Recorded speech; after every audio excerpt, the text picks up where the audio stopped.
Meditation is the fastest growing self-help tool in this industry today. But where do you start? What are the differences in all the practices, and which one is right for your lifestyle right now? You're listening to Anatomy for Life with Crystal and Nicole, where we discuss the anatomy behind the most popular physical and spiritual practices so you can get the most out of these modalities on your healing journey. Welcome to Anatomy for Life. I'm Crystal, and today joining us is Ruston. Hi, Ruston. Hi, glad to be here. Thank you for coming. I'm really excited to talk about your yoga journey and meditation, all the things today. And what we do first in our podcast is a quick tune-in. So anyone listening, go ahead and join us. If you're in a safe place to do so, close your eyes. Turn your palms up and tune into your breath pattern.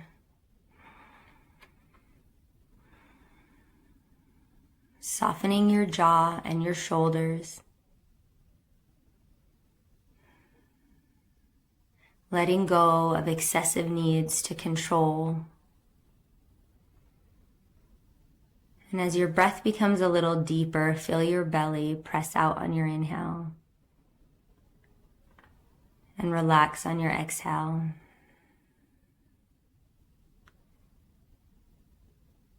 Trusting that everything is there when you need it. The thoughts, the abundance, the time, the emotions.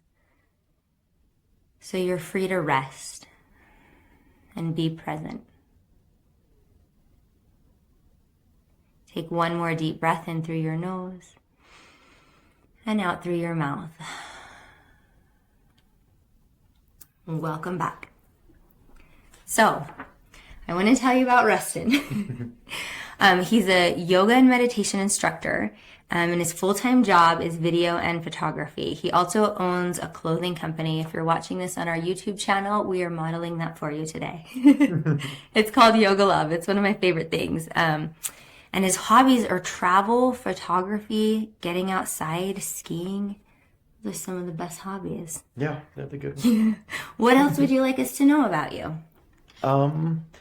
Well, I was raised in New Mexico, and I was raised in Gallup, and then came to Utah for college, and have kind of been here ever since. But yeah, it's a lot different landscape than New Mexico here. Yeah, we got the cool red rock and things down right from lots of sagebrush. Oh yeah, but no skiing.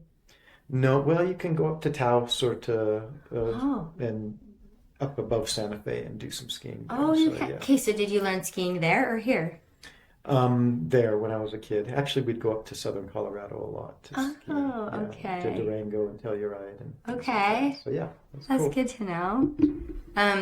And I want to know a little bit more about this meditation and yoga journey. Okay. So this was completely unexpected, just fell into it, right? And I guess that's probably how it happens with a lot of people.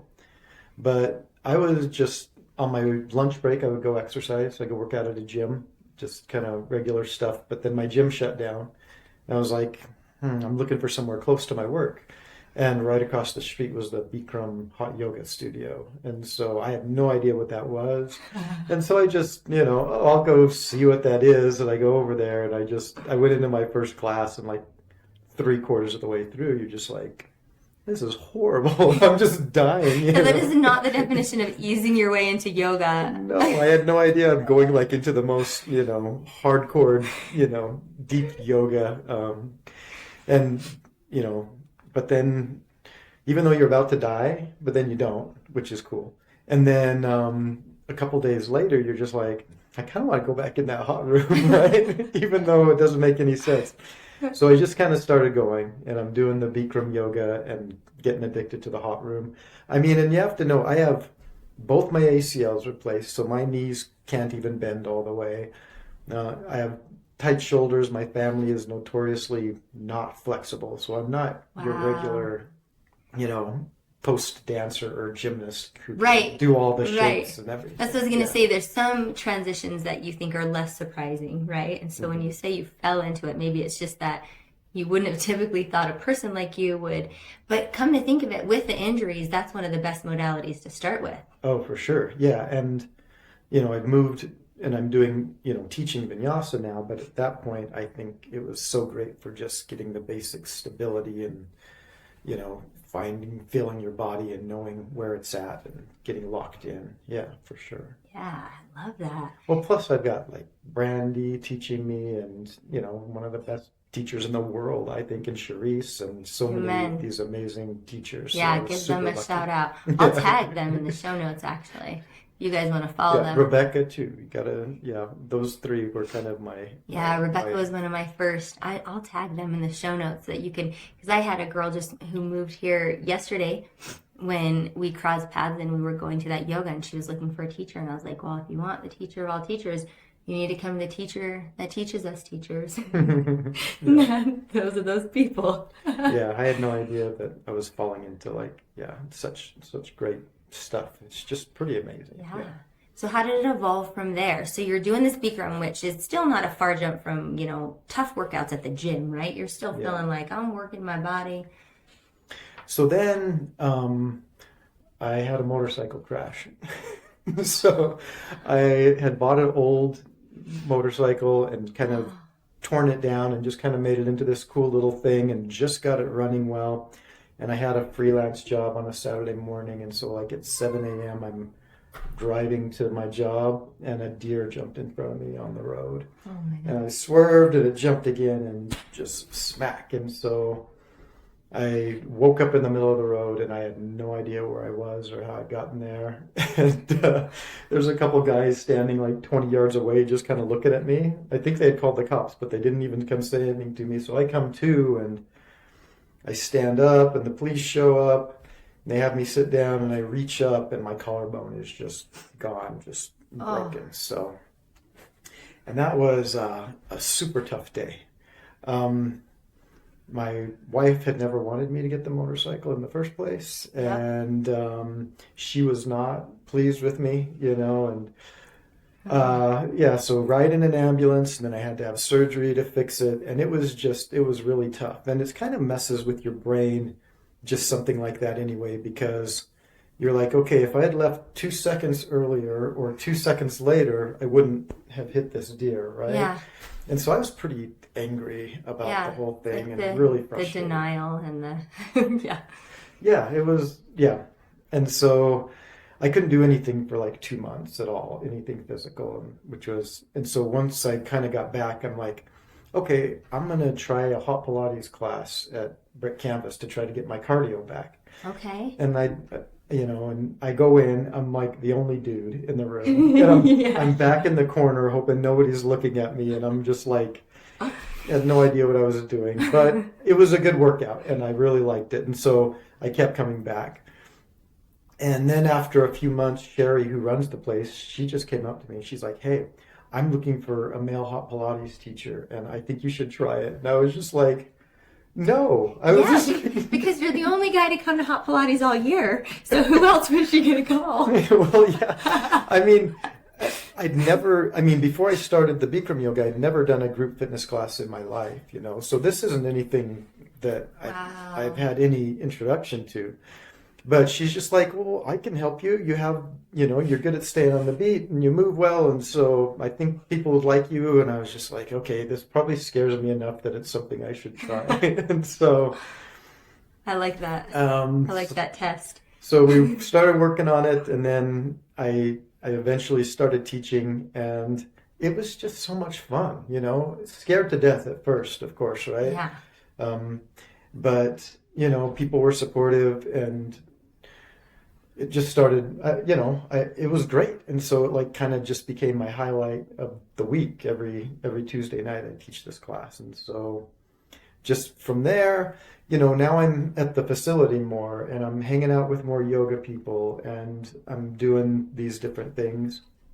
I'm trying to think what happened next. Well, I'm curious about when you took, and I also know that a lot of listeners might identify with that too, because so many things just in what you've shared so far are these big hurdles to overcome that you just kind of blew by quickly. And I wonder if it's also in your personality. Like you said, it scares me just enough. I thought I ought to do it, right? But not a lot of people have that sort of gumption, right? So like you said, showing up to a Bikram class consistently can be a challenge for years for people, right? So you get over that. And then being the only guy in a fitness modality where you are seeing benefit, but it's pumpy kind of music, right? And some of the moves are CrossFit fitnessy, but some of them are pretty Pilates-y, right? Yeah, sure. So to stay consistently and then to be asked to participate, and then I'm assuming you went through a training and you did all the things. So I feel like you did that in such a short amount of time. Usually that takes a lot longer for people to emotionally like get on board with that. And I think next you did, I saw you in Vinyasa teacher training. And I didn't know your history at that point. I'm wondering the timing for that. Well, I mean, I did just Bikram and hot Pilates for a while, and then Alyssa started teaching some vinyasa classes. And so I went and did a few of those, and the first couple times I went, I was just out of my depth, it seemed like, okay, I'm kind of starting to get the hang of yoga, and then all of a sudden, whoa, it's so different. New movements, new movement. I'm trying to think. So I think what happened next is I lost my job, actually. So I had been at the same company for 15 years doing video for this company. And I'd known for a few years that I was ready to leave, but it had they did incentive trips. And so I'd get to go film these trips like literally all around the world. And so I'd be like, I feel like I should move on from this job, but then it'd be like, well, maybe I'll do it after Ireland or after the Baltic cruise, because it's hard to give up that 5-star travel. So they had a new CEO come in, and he kind of got rid of anybody who had any seniority. And so it's scary, but then also at the same time, it's like, okay, I knew this needed to happen, so it's a good thing. And so I just kind of went to freelance from there. But what that did is like all of a sudden in the mornings, instead of commuting half hour to work, I have some time to meditate. And I tried to meditate a bit, but, never really got into a good practice. And so I started and it was 3 minutes a day before I'm kind of getting all jumpy, but I keep going, and then it's 5 minutes a day, and then it's 10, and then it's 15, and then it's 20, but I'm doing it every morning. And what was it? What did you find? What were you doing? I would just eat out on the balcony because it was summertime, and then I just put my stuff down and turn on a timer and just like a presence mindfulness. Were your eyes open or closed? Closed. So okay.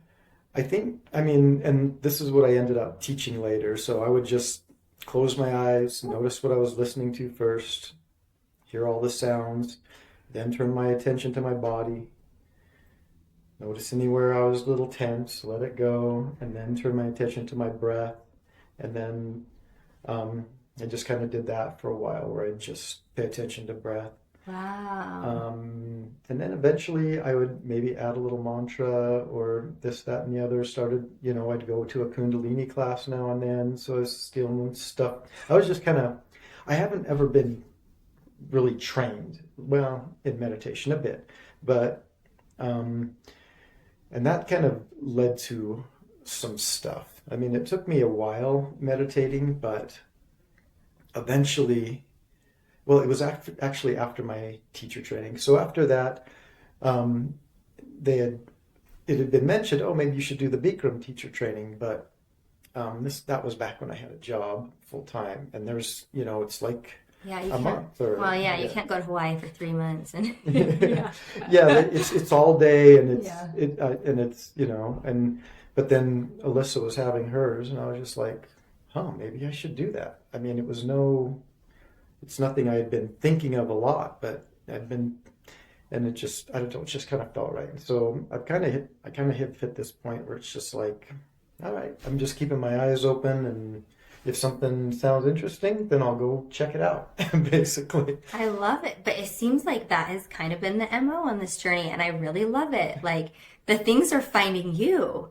And not only that, but you're open and willing to follow those things when they come and try them. And those two qualities are just, I think people do. I know I have done yoga and meditation for years just to get those two qualities that you seem to have just come with.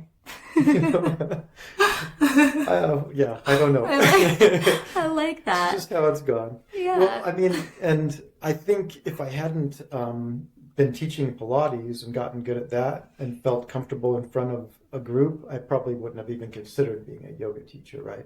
Just because of the limitations of my body, because there's a lot of things I'll just never be able to do. Right. And Yeah. before I would have, thought that ruled me out, but I kind of learned different. Yeah, and we have that misconception. So you have to have that bravery to even begin it. And so if you have the misconceptions, you need to be this good enough or put your leg behind your head, you'll never even start. So I love that you had that little ramp up. And now you teach vinyasa yoga too. Yeah. And well, I mean, I went to the training, and so of course you're learning meditation as well and all these different things. And so I'm adding to my meditation and getting a little better at it, just like anything. This takes practice, right? And then October 26th, 2022 happened, and that's my second birthday is what I call it. Oh, okay. So I just ate breakfast. I'm sitting at the table and just kind of I wasn't even in formal meditation yet. I was just kind of zoning and thinking a little bit, and all of a sudden, I don't even know how to explain it, but I just had this feeling like I'm not afraid of anything in the world. It just overwhelmed me, just this feeling. And it's just because, I don't know, things I've been reading and studying, and just come to the conclusion that, whatever happens in life, either you're having a nice time and it's kind of cool, kind of fun, like today, or you're learning a lesson, right? And it can serve you later on. And so, and I kind of at that moment played this little game of, even if what's the worst thing that could possibly happen to me, and would I still be okay? I'm like, okay, say I get divorced and I never get another freelance job, and not have money coming in. I've got family support. I could go stay in my dad's basement. I mean, and I could still meditate, and I can still, and I just think I could still be happy, So all of a sudden, what is there to be afraid of, right? Because if you can just be happy by yourself, then you don't have to be afraid of whatever is out there. I don't know. It was just a huge thing, and I was just like, wow, it's like a spontaneous awakening kind of moment. It was nuts. So I hopped on Instagram and just put up a little story that said, I'm not afraid. I no longer have any fear. I mean, and then I put it down, and I'm just like, I shouldn't have put that out there. Because I was just like, that's just going to sound pretentious and stupid. And it's just like, why did I put that out there? Why did I even do that? But I mean, it just kind of popped into my head to do that. And I mean, it was kind of interesting because my nephew got a hold of me like the next day. He's like, hey, can you talk to me about this fear thing? And so we went to lunch and just had just a really cool conversation. And, so I'm just like, okay, that's why I felt I should do that. But anyway, that same morning, I had that whole fear thing just come over me. I'm kind of taking that in. And then I went into my actual meditation, and it's just like, I had this download. It's just like my brain opened up, just like, and it's just like, and I'm freaking out. Like it's just like, oh my gosh, I understand everything, which sounds so stupid. But I literally, I got on my phone and I texted Alyssa, and I'm like, I feel like I know everything and my brain's about to explode. I don't know what to do. And she's like, just breathe, you'll be okay. And I texted her back, I said, the only thing I'm afraid of is that I'll forget, the feeling that I'm having and the things that are coming into my brain. And she wrote back, she's like, don't worry, you can't forget, you're going to be fine. And so it was just like, it was nuts. Wow. Yeah. And I made a note, October 22nd is my new birthday is the way I looked at it. Yeah, because when those things happen, and they often do when you're doing the meditation, you're doing all the modalities, you're opening yourself up to those things. It's now living in your DNA, right? It's now living in your cells and in your energetic self. So when it's not serving you you couldn't live in that place all the time, right? Or who knows, maybe you could. And I just have a lot of fun reading your Instagram posts. What's Ruston downloading today? But it's there to tap into, and it's now there permanently. And I just think, wow, that's so beautiful. And it's just, I don't really have words because it just feels so huge, like just a beautiful experience for you to have. Did anything change after having that? Yeah, I mean, yeah, I mean, I've noticed some stuff, just kind of, so I don't, I don't gossip about people anymore. I don't talk bad about people anymore. Wow. I mean, when I was sitting there, I was just like, I don't need to do that anymore. And I was tempted, like, probably 3 or 4 months ago. It's tempting. I had somebody say some stuff that was pretty hurtful, and it's a friend and somebody you know, in the community, and I was just like, I need to let some people know that they need to be careful around this person, and that's what I'm thinking. I'm just like, and I'm like, okay, I probably, I'm gonna, but I stop, and I'm just like, okay, what's the real motivation? Well, it's because they hurt my feelings, right? Yeah. Am I really thinking that these other people need to hear this and that it's going to help them? Or is that what I'm telling myself to feel good about talking about someone, right? Yeah. And so eventually I was able to just be like, okay, I'm just going to let that go. It was hard, Yeah. Yeah. That's a cool symptom. And the other thing I've been working on that I feel like it is just judgmental. Letting that go. I think it's difficult as men because you're kind of raised in this thing where like you have your friends and the people that are similar to you, and it's very us against them, right? And it's the competition for girls and all that kind of stuff. And so just your thing initially when you see another guy who you don't know, it's just kind of like, you gotta be tough, you gotta put up your barrier. You feel that immediately. Yeah, and so if you see somebody who you feel like has different viewpoints or whatever than you, then it's easy to just like, oh, that guy's this, that, and the other. You put a label on him, and then you don't have to think about him. And there's somebody, it just kind of let that go. And so I've kind of been working really hard on just like when I get that feeling like somebody drives up in a car that's really nice or something, instead of being like, oh geez, what a douche, look at that. Then you're just like, okay, wait a minute, what is it about me that's making me need to judge this person and put a label on them, right? So it's like, oh, maybe I'm not happy that they make more money than me or something like that. Maybe that's what it's coming from. It's something where I don't feel as self-confident as I need to about some part of my life, right? And so then you just like, oh, he's a dude, he's doing his best, he's got his happy times, he's got his problems, that's just what it is. Yeah. That's beautiful. And you've been able to step into that more often and more quickly after that experience? Yeah, I think it's made it a little easier to do that. Wow. But, I mean, not perfect, of course. It's always something to work on, right? I know that story. Yeah. It can sound so, especially when you're talking about an enlightened experience, and it's important to count our successes and find joy in them, but you're right, not let it cloud the humanity we still hold. Well, I love that. So is this I guess, what do I want to ask?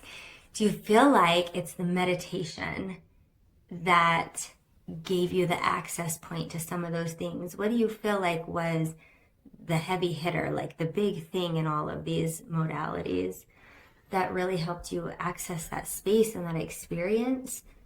I think it's a combination of, just the meditation and getting a little access, right? I mean, so when I teach my stuff. Yes, I want to know about this. Well, I'm trying to think the best way to go through this. Yeah. So, I mean, I've had these experiences, and then I knew I was new to all this, right? It came kind of quickly.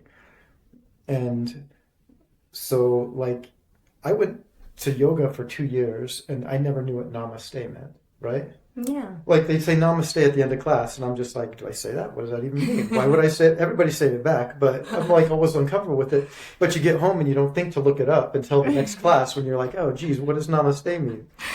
But there's all kinds of stuff like that, right? How long have you been doing like yoga and meditation stuff? Almost 20 years. Okay, so here's what happened in my head. Yeah, so let's hear the story of what it sounds like for a new person So to approach these things. yeah, so I mean, if I say to you, all right, sit in lotus position, you're going to pop into lotus position. I'm going to say, okay, do the Gaya mudra. You're going to do the thing with your hands, right? And I'm going to say, close your eyes. I'm ready. You know, yeah. Bring your attention to your third eye. Squeeze your inner bandhas, right? And we're good. We're doing all this stuff.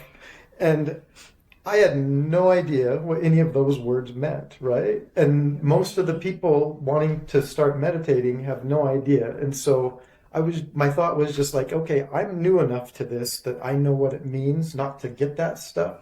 Because when you've been in it a while, it's just your language. You don't even think forget. twice. Yeah, so you're just telling people, you know, namaste, mudra, mantra. Why is Ruston in the back waving his hands around? I told him to be in camera. Yeah, exactly. You don't remember. So it's just like, okay, I can teach this in a way that is not going to be difficult to understand for new people. So that was the whole idea that I came up with the workshop. Just I know the little steps that worked for me as far as listening, paying attention to your body, and you know, then paying attention to your breath. And the other thing that was the big thing for me was realizing, you know, because a lot of times when you hear meditate, it's like, oh, clear your mind.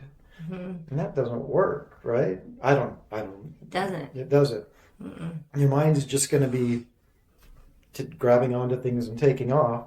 And so then you feel like, oh, I'm doing it wrong. It's not working. And that's the biggest thing I think why most people quit, because they think they sit down and their mind runs off to all these places. And they're like, okay, it didn't work. I think you're right. I think you're right, because that's what I hear the most of. And that was my experience years ago as well. And if I didn't have a direct practice or line, like someone walking me through it in Kundalini, or I think my early years were Deepak Chopra, and he's very good at the steps. He does let you go pretty early on for a pretty long time, but it took me a while to work up to that. But if I hadn't had that, I wouldn't have had success either, because I remember thinking those same things.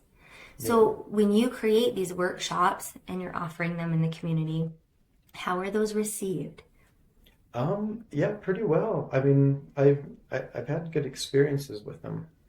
And I did one for a bunch of high school ballet students. I knew their teacher, and she was just like, these are all A personality girls, and they're dancing and they're getting straight A's, and they're just stressed out as heck. So she brought me in to do it there, and I kind of made it a little different to aim it toward a younger age and stuff like that. So it could be kind of fun. Yeah, it was kind of cool. And I don't know if I cut you off earlier. Were you going to tell us how you make it sound accessible and that people are not intimidated by, I'm going to a meditation workshop. Oh, you know, I'm not going to be able to do this again. I just go through the basic terms. I go through what a mantra is, what a mudra is, you know, and just try to explain it in a very basic way, and then we practice. So we'll practice a couple breathing techniques, whether it's the Ajjayi breath or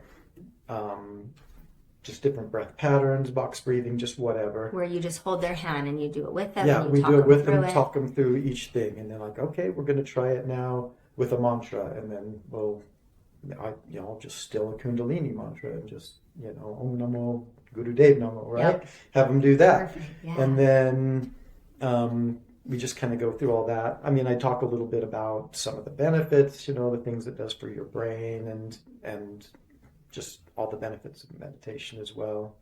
Wow. And then I kind of came up with an analogy. And this is kind of the cool thing about teaching is, you know, I kind of started to get it, but then when you know you're going to have to be in front of people and explaining it, then you really it goes through your mind and you have to really lock it down. And so just through making the decision that you're going to teach, you start to teach yourself and you understand it so much better. Yes. And you start to get some insights coming. So I had this idea. So if you like picture your brain, and let's say halfway through there's like a floor with a trapdoor in it. Okay. And up in the top part of your brain, a monkey lives there, right? I know this monkey well. Yeah, he's always hopping around and he's going to all the things that you just have to deal with in life. And if he's not running to the future and being afraid of what's going to happen, he's running to the past and regretting some stupid thing you said or did in your past, or what someone did to you or something like that. And what I see is you've got this floor and then this trap door, and under that trap door in your brain, you've got all this knowledge. So the stuff up here is your learned knowledge, stuff you get from, the TV, from your phone, from your parents, from church, from billboards, just all this stuff coming in that, and you have to kind of sort through that and decide what works for you. But underneath this door, you've got, just your own intuition, right? You've got generational wisdom, stuff that's been passed down from generation to generation. I mean, if a salmon knows where to swim without being taught, he's got that generational wisdom. I don't see why we wouldn't have stuff, right? And you can go even crazier and do like universal or cosmic wisdom, right? Because every cell we've got in our body at some point has been a star or a mountain or a leaf or the fur of a fox or whatever, right? But it's all in there. And so you've got this monkey jumping around, going to all this stuff, and you've got this trap door starting to open so you can get that. But then he's always jumping, landing on that door and shutting it down, right? And so I say meditation is like handing this monkey a banana so he can go sit in the corner for a second and let that trap door open up. And then suddenly you've got some access to all this other stuff, right? Just this wisdom and everything that's already in you. I mean, because you already got everything within you that you need to know. So I don't know. That's kind of one of my favorite analogies for this stuff. It's my favorite too. I don't know. The full moon's coming or something. That was so beautiful. Give the monkey a damn banana already. Let him sit in the corner. So we can do the things and know the things, right?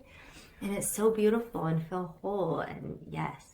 So, and I had this one time, the first time I really kind of felt this, I was at a Bikram class, and I had been working on a screenplay because I like to write movies, and I had gotten to this scene, and I'd been cooking right along until then, but I knew what the scene was going to be, and I had the characters in my mind, but every time I would sit down to write it, I would just get stuck, and I just couldn't write it, and it just didn't make any sense to me, and I'd been thinking about it, and I just need to do this, but I couldn't push through.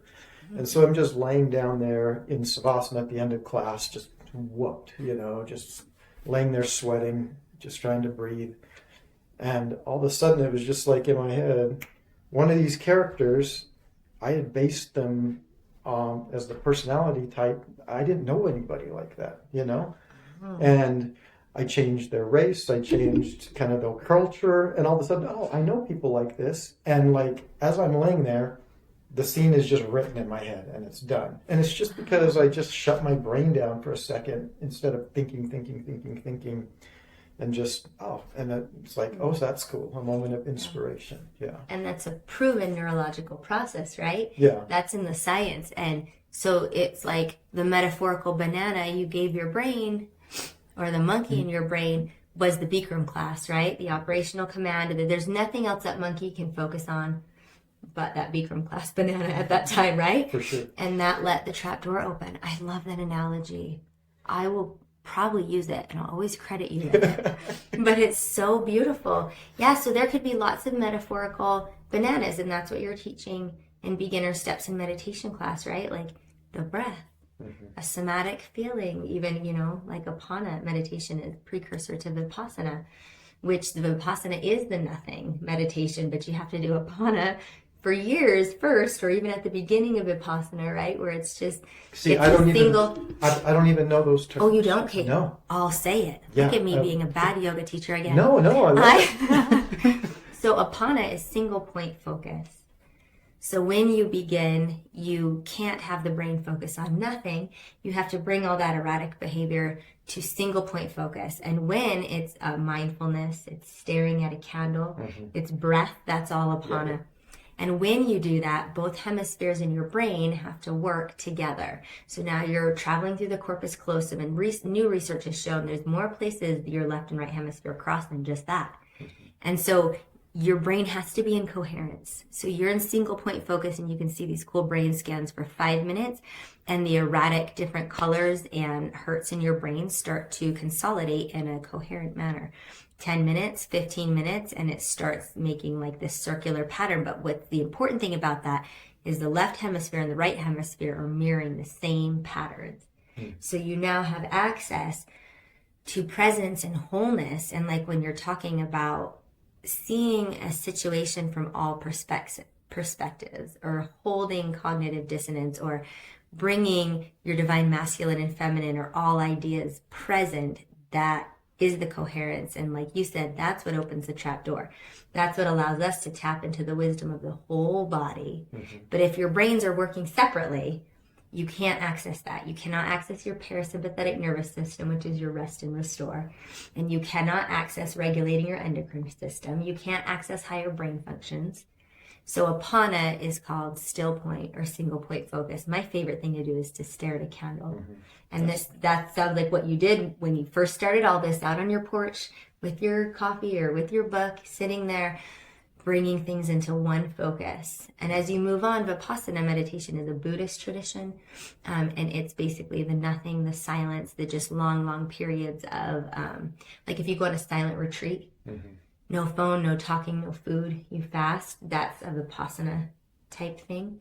And so once you get past that, there's meditations where they will ask you to go into the void of nothingness, but it's very difficult. And it couldn't be done without a lot of, yes. And that's where creation from nothing springs forth. That's awesome. And I know that's where those spontaneous awakenings come from, right? Because you weren't intending that. No. You were clearing and opening and clearing and opening, and you can't, it's samadhi in yoga, right? Enlightenment. You can't give it forethought. You can't plan on it happening that day. You can't be like October 26, 2022. This is the day I need to turn my life around because I have a job interview the next day. But no, you can't, because it just has to be spontaneously created. So that is Apana, still point.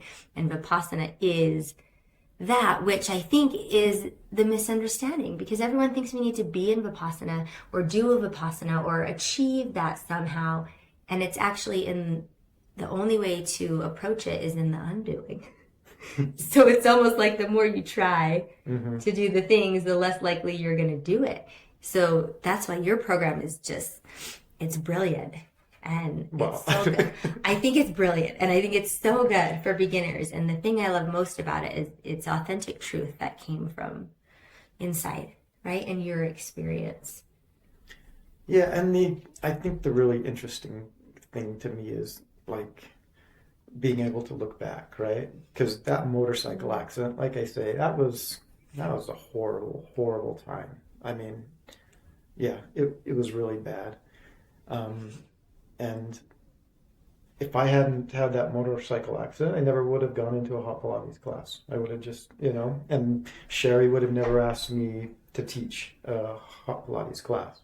And then I never would have had the confidence to go to a yoga teacher training, right? And then if I hadn't done that, got into my meditation, I never would have taught any of this other stuff. I mean, it's just kind of a boom, boom, boom, boom, boom. Yeah. And so and that goes back to the whole thing of, not being afraid, right? Oh, should I be afraid of being a deer with a motorcycle? You would think, right? Yeah. That's a scary thing. I still feel that fear. Yeah. But looking back, that was awesome. It was amazing, right? It just set me on the path to all this kind of stuff that's helped me just kind of chill out. It's just like the real embodiment of everything is happening for my good, and I no longer need to be afraid.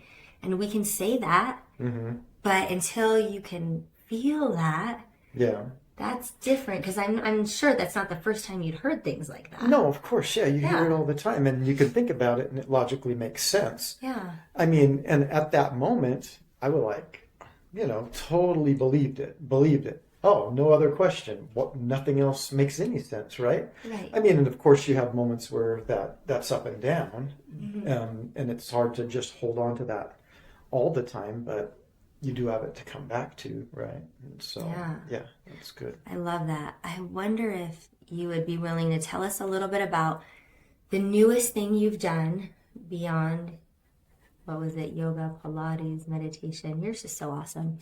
I love watching this journey. Love being part of it. But the Reiki. Well, I had one in between. Do you want to hear about that one? Yes, am I missing one? Oh, yes. What is it?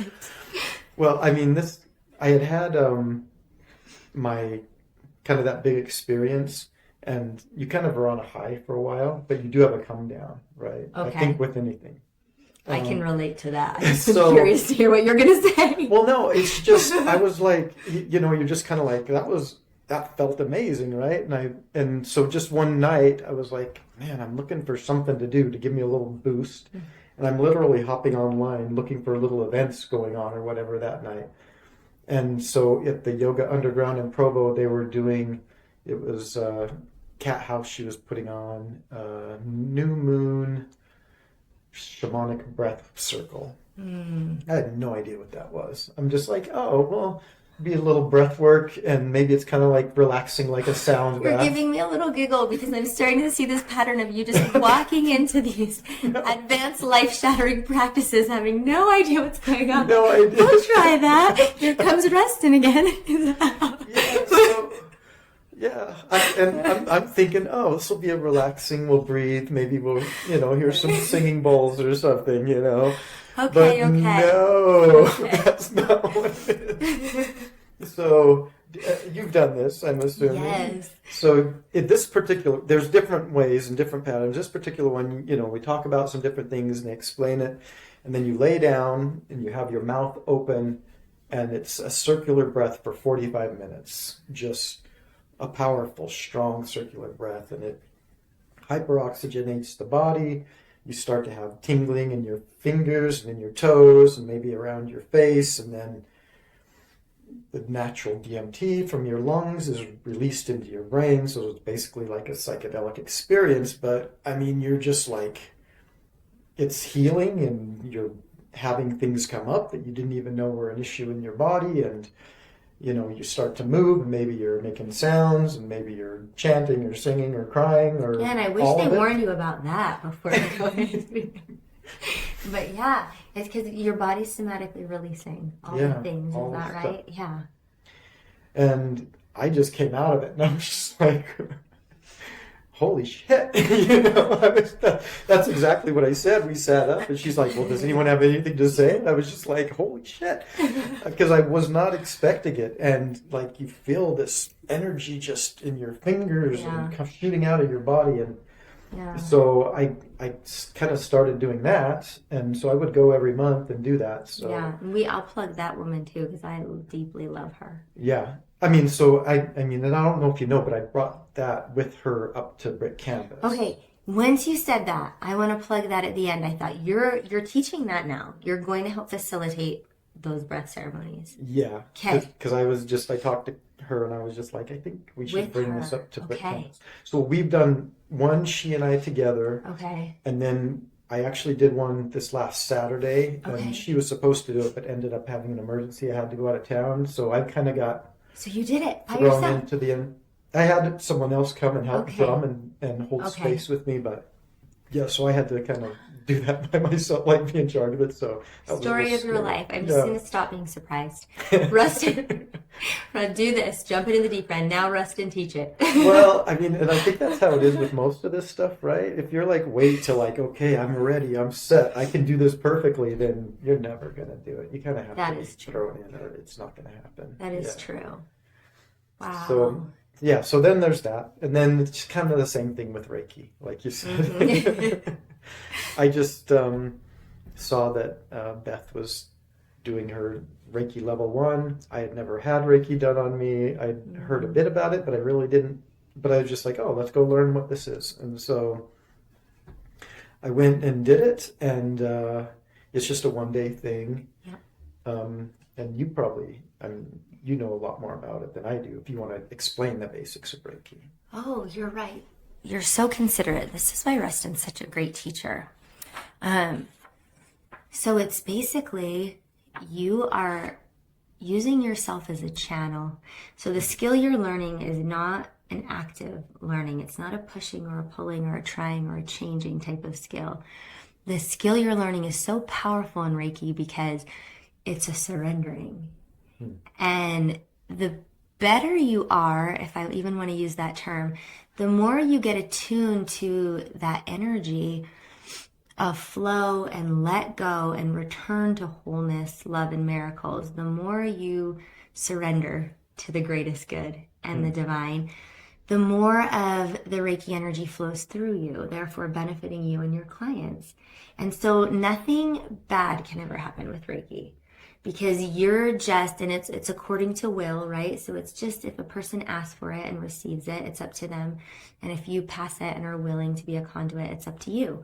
And so it's really kind of a beautiful thing. And you just are passing love or universal energy. Now, I don't mean that to sound small, because what resides in that space, what you know well, is spontaneous miracles, spontaneous healing, ancestral things, things through time and space, right? Things that work in the quantum realm, things that can bring deep relief to lifelong physical, mental, and emotional sufferings. And so that energy is, amazing. And I think it's the thing, it's the teaching.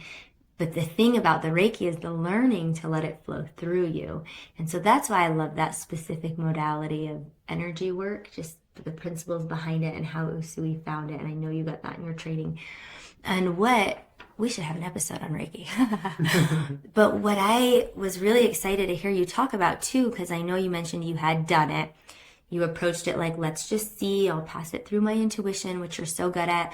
I may take hold, I may not. I'll see if it resonates with me, which is the way we should approach things. And then you did your 10 clients you're supposed to practice on.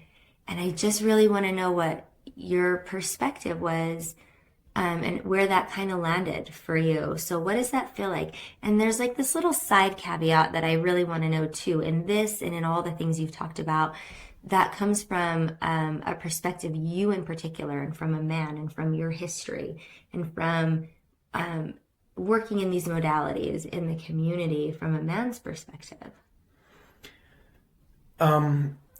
So, I mean, and just so in case somebody doesn't know, with Reiki, you actually place your hands on the person's body. There's like 21 set places, or else you can use your intuition, and then you hover your hands above any private areas, right? Mm-hmm. And you can work on the chakra system. Yeah. So you could touch people or not touch people. Yeah. And I don't know if they did that in your class. Did they do the distance? Because there's a lot of like you could stand away from people too if they needed help. Well, this is kind of interesting. I mean, the way Beth did it, I mean, and it was just the one-day thing. We were placing our hands, except for somewhere that was private. Right. So like the forehead, the jaw, the shoulders, the heart, yeah. Yeah, down, the knees, the feet. Mm-hmm. Thank you for that. And so, as a complete beginner, I just sent out a message on Instagram. Hey, I'm learning this. I don't know what I'm doing. I need to practice. If this calls, if this sounds interesting to you, spikes interest, just send me a message. And so within about a day and a half, I had, 10 people that were interested. So cool. I hopped on KSL and bought a used massage table. Oh, that's amazing. Of course they were. Of course they were like, yes. This will be so great. So the thing is, I mean, just to be honest, I don't know how good I am, or if it's something that needs to be developed as far as the intuition, like, I should have my hands here longer or here longer. And I don't know how much that matters, because from what I understand, as long as you're touching the Reiki is going to go where it needs to go. Yeah, I think you're right about that. But kind of even above the energy work and beyond that, well, not above and beyond, but in addition to, I think just the idea of loving, safe touch is something that's really important.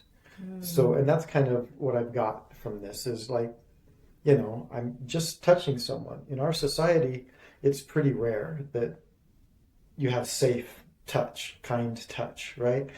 And especially between male and female, that's fraught, right? It can be scary, and there's always, stuff involved, and even if you're in a relationship, if you're having a fight or blah, blah, blah, blah, it just, everything has stuff tied to it every time someone touches someone. Mm-hmm. And so I think I may not be real good at the intuition. I think I'm pretty good at feeling safe.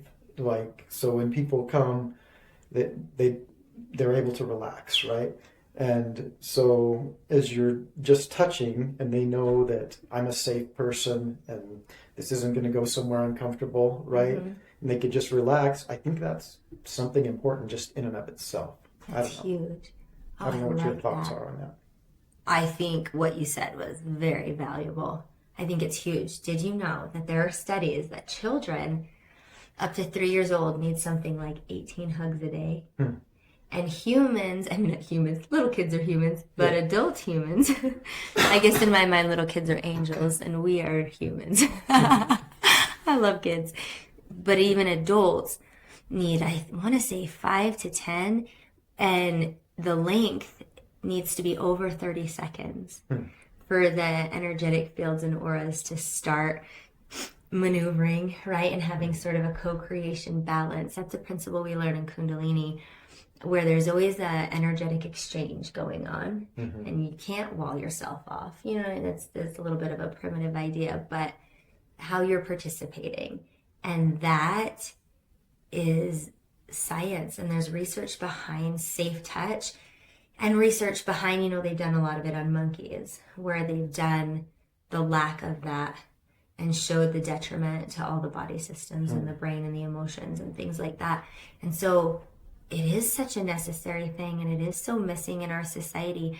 And I think if the one takeaway you ever took from Reiki, because I do certify people in Reiki, and if the one thing they took away was I can be a safe space and I can provide safe touch and hold them, put my hands on their shoulders, their head, and just do that in love, then that probably is the only thing that's necessary for the conduit, right? I think that's the only thing, because you mentioned that principle, and that's a Reiki principle.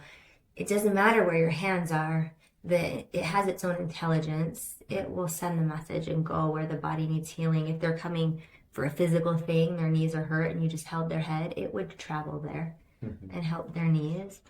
So I think that's profound. And I also think you probably stepped into it and honed onto it because you are a man, and because it's even more rare to have safe touch like that between a man and a woman and things like that.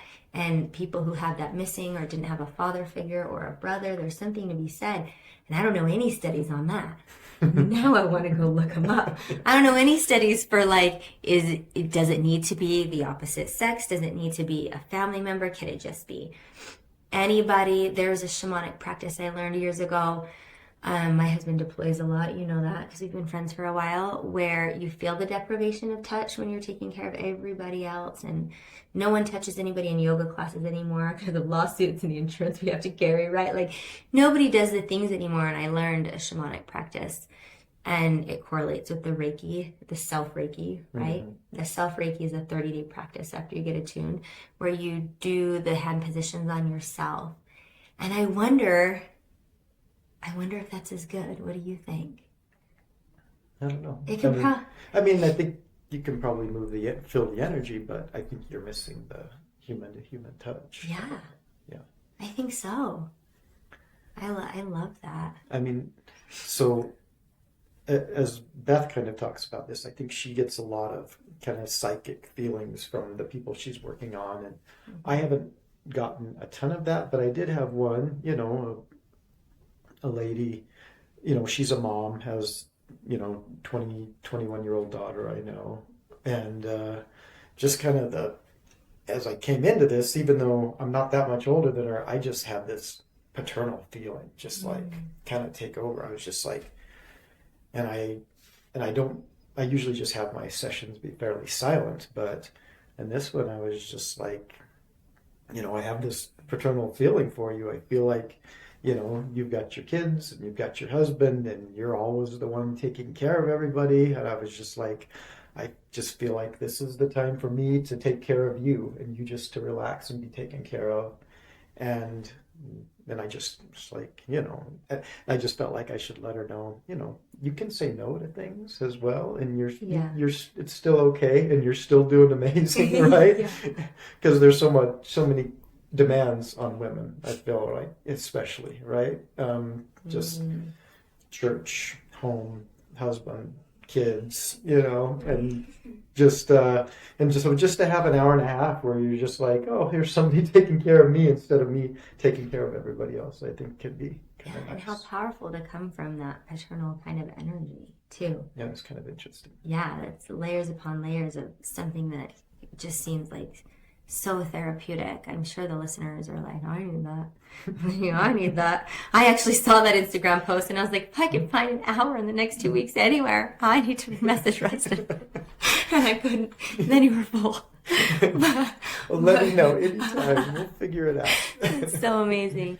Yeah, but I really love that.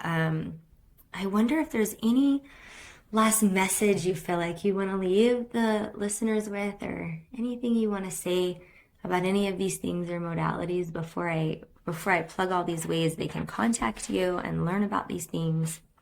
It was just a beautiful conversation.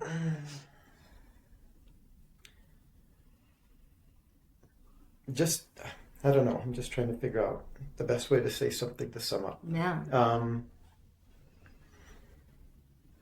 I don't know. So I recently read, and I would assume you would have read it, the Living Untethered. Have you read that? I mean, so that's on my brain quite a bit. Just the idea that just because our brain tells us something, just because we have a thought or an emotion, that's not us, and it's not necessarily real. And we can step back and look at that, and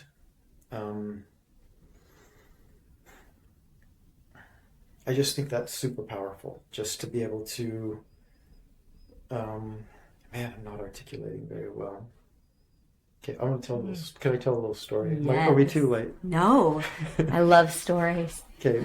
That's usually the best way to exemplify something. So my wife is amazing. She's the smartest person I know, but she does tend to get a little anxious at times. So when we're driving, she just shoots out, slow down, oh, look out, oh, there's a car, oh, watch out for the police. Oh, she's while you're driving, she's side seat driving. Yeah, and as we do when our husbands are not driving safely. Been doing it forever, right? And so, and it's been going on for years and years and years and years, and it would make me so mad, because my brain is telling me the story. She knows that 95% of the time you're driving, she's not in the car with you to save you, and you're still not running into people or cars, right? She knows that. You've told her already that you don't like it when she does it. Why is she doing this anyway?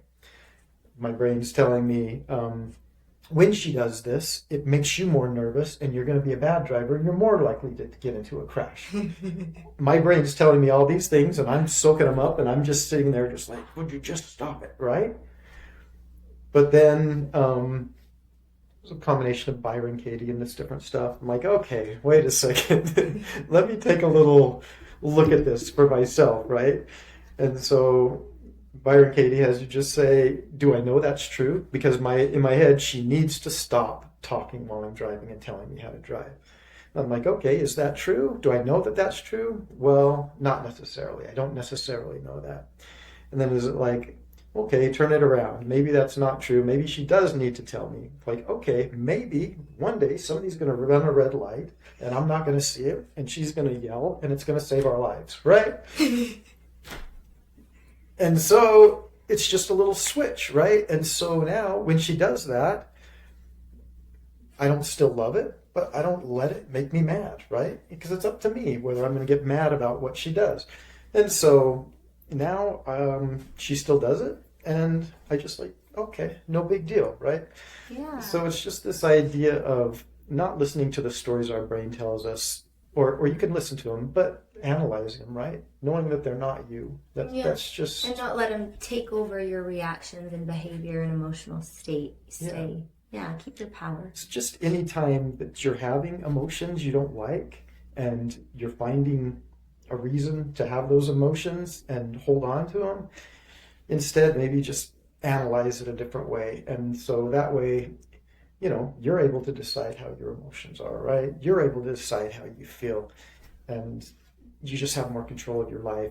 Well, no, you don't have control of your life, but you have control of how you react to it and how you... Yeah, and so it's kind of nice just giving yourself some power. Yeah, and I know what you're saying, and it isn't totally untrue that you don't have control over your life if life means your sovereignty and your peace. Mm-hmm. Yeah. You can't control the things that are going to happen, right? But you can control how you react to them. Exactly, which will keep landing you back in that place where you had that awakening and you were like, well, no more fear. Yeah. It's a beautiful message. And it's tough, but it's just, it's ups and downs, but it's landing there more often than you did yesterday. And that's what really matters. I love that. Thank you. Oh, it's such a great message. I just want to leave you guys with, if you're on Instagram, you definitely want to follow Yoga Love Apparel. That's a company with this apparel that Ruston makes. And he's on Instagram as Ruston J, all lowercase, RUSTONJ. And it'll all be in the show notes, yogaloveapparel.com and rustonjones.com are the websites. Yeah, the rustonjones.com is for more of my photography type stuff. Okay. So if you want to, just see kind of photos, stuff like that. And he helped me with our little production today. You're so kind. And you can always contact him there, and then he does post his events. So like the breath ceremonies you were mentioning and things I see posted on there in the local venues. So and if you do want Reiki, you're taking clients. I'm starting to take some clients if you like. Yeah. Yes. Amazing. That's so cool. Thank you so much for being here. It was great.